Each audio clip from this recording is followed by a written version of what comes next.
Birdies.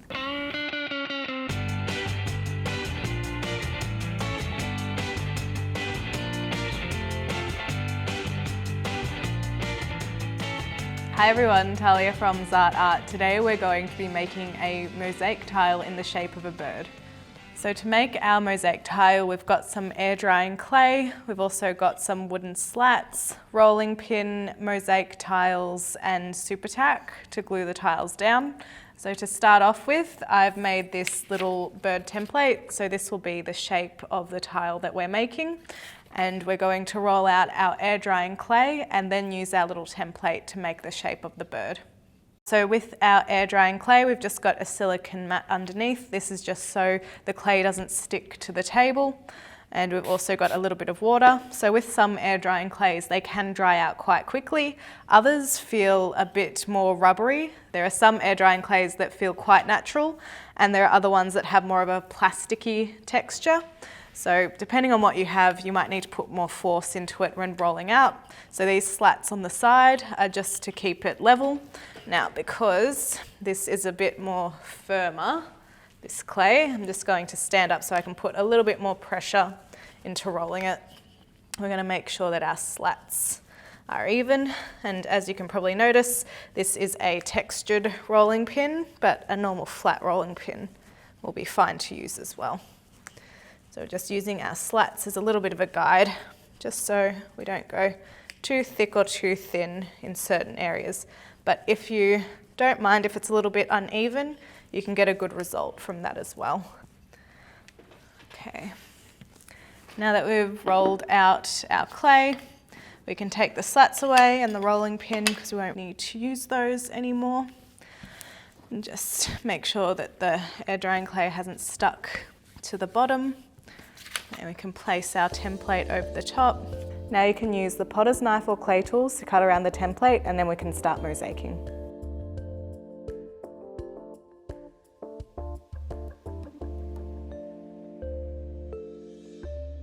Now I've got our rough shape of the bird, and if you wanted to, you could use some hand moulding techniques to just perfect the shape a little bit. So I'm just going to give it a spray with water because it's drying out quite quickly at the moment.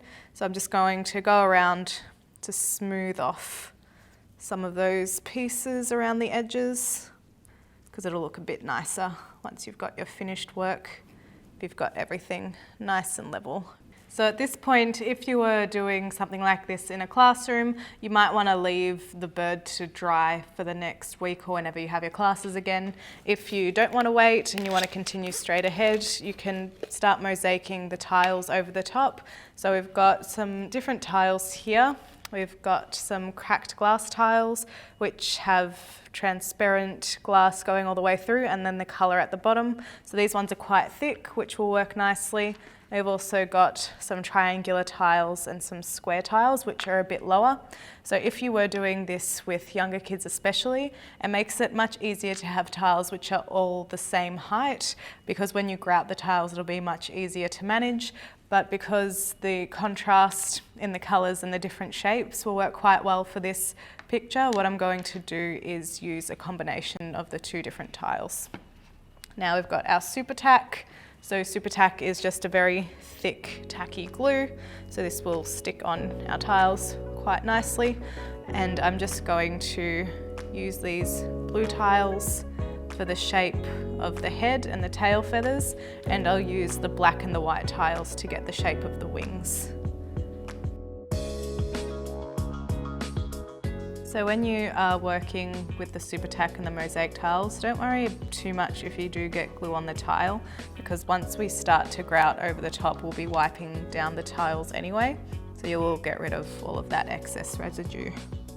Also, when you're mosaicing, depending again on what level you have, how big your tiles are, you might want to keep all of your mosaic tiles close together, or you might like to have bigger gaps between the tiles. So it's just a matter of figuring out which shapes fit the best where. But if you do smash your own tiles, you just have to be aware that some of the edges can come out quite sharp, and there is a danger of cutting yourself on broken tiles.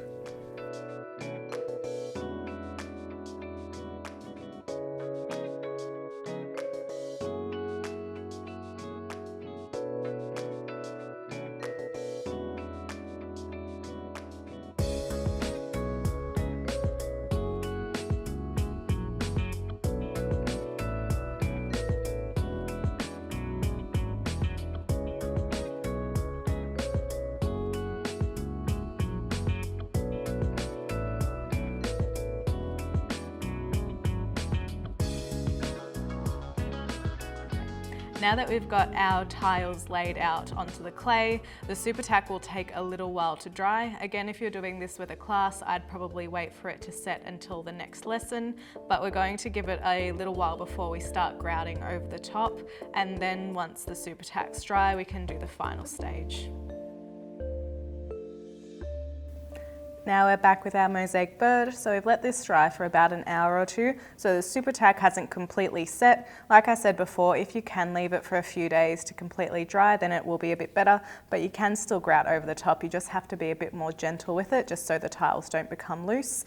So we've got our grout in this little container. If you are doing this with kids, you might want to pre-mix your grout just so the dust doesn't become airborne. You might want the kids to wear dust masks if they're mixing it themselves, just so they don't get any of that in their lungs or breathe it in.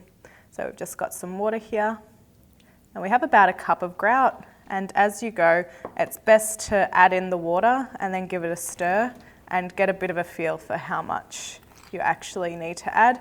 So we do want it to be quite a thick consistency. If it is too runny, then it'll just go straight over our piece and won't fill those gaps. So we do need it to be quite thick.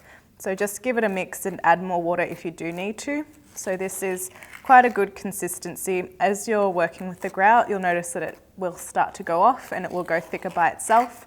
But if you're using it straight after mixing it, then you do want it to be more grout to water, otherwise it will be too runny.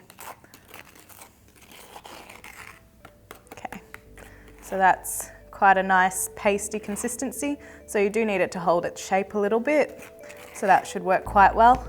Grouting is always going to be messy, so you might want to work with newspapers or something underneath your piece to protect it.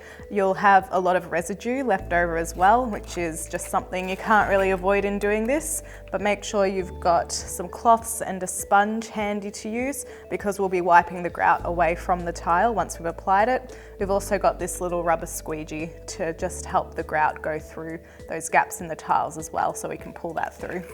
So just with our little plastic spatula, we'll just apply it evenly onto the surface. So don't worry too much about your tiles being covered, because that's why we have the sponge and the cloth, so we can get rid of all the excess grout that is on the surface. So just really liberally apply that grout. What you could also do is put a waterproofing agent in the grout if you did want this to be an outside mural project, and then you would have to grout along the bottom and along the sides, all around that air drying clay as well.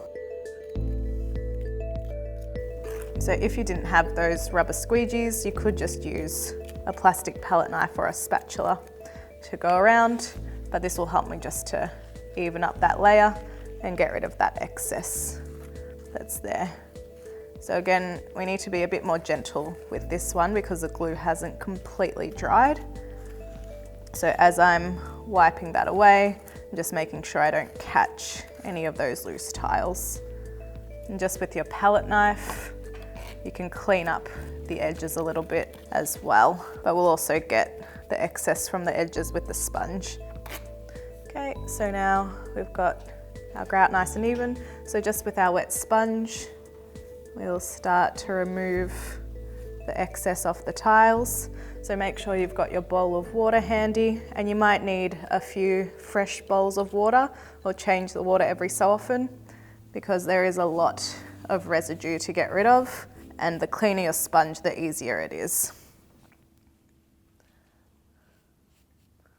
If you wanted to wear gloves while doing this, it's not a bad idea, just because the grout can dry out your hands. And if you're working with kids, you might have some that have reactions to the grout, but I'm a big man, so I don't need any gloves.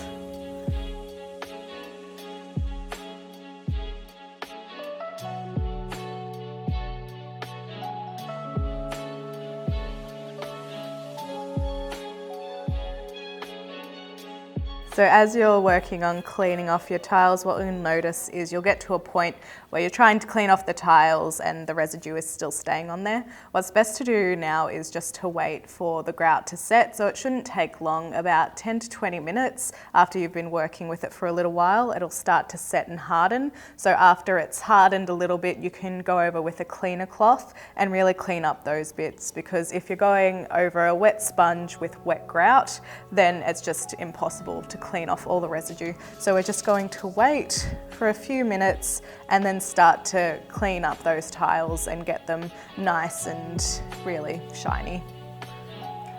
Okay, now we've left the bird sitting for about 10 minutes so the grout can start to firm up. So now it's time to get the grout out of your bird.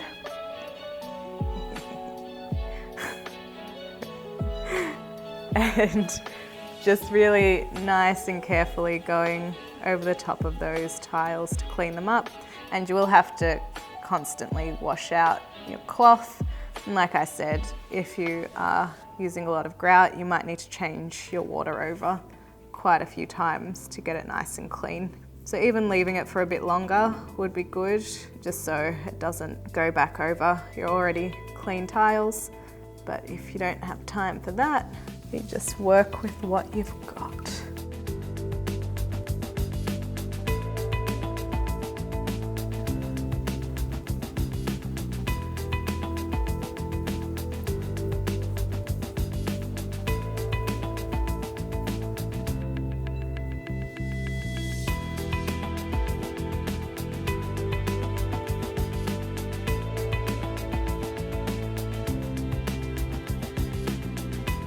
Now that you've cleaned all the excess grout off your tiles, the finished piece is there, so that'll just take a little bit longer for the grout to completely dry before you can pull it off and then display it however you might want to place it. So mounting it on a wall could be quite nice, and like I said, if you did want to waterproof it, just grout along the bottom of the air drying clay, or you could glaze the clay before you stick the tiles down as well.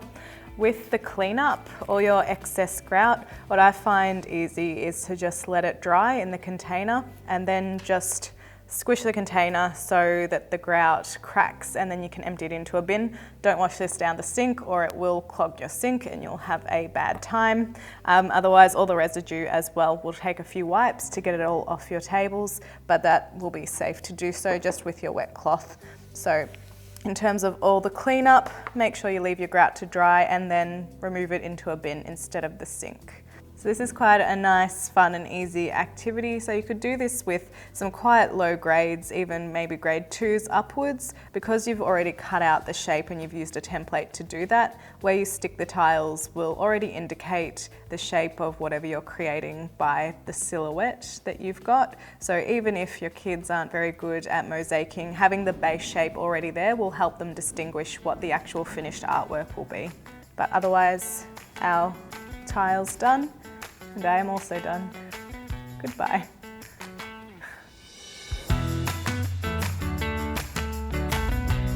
Thanks for watching, and we'll see you again next week.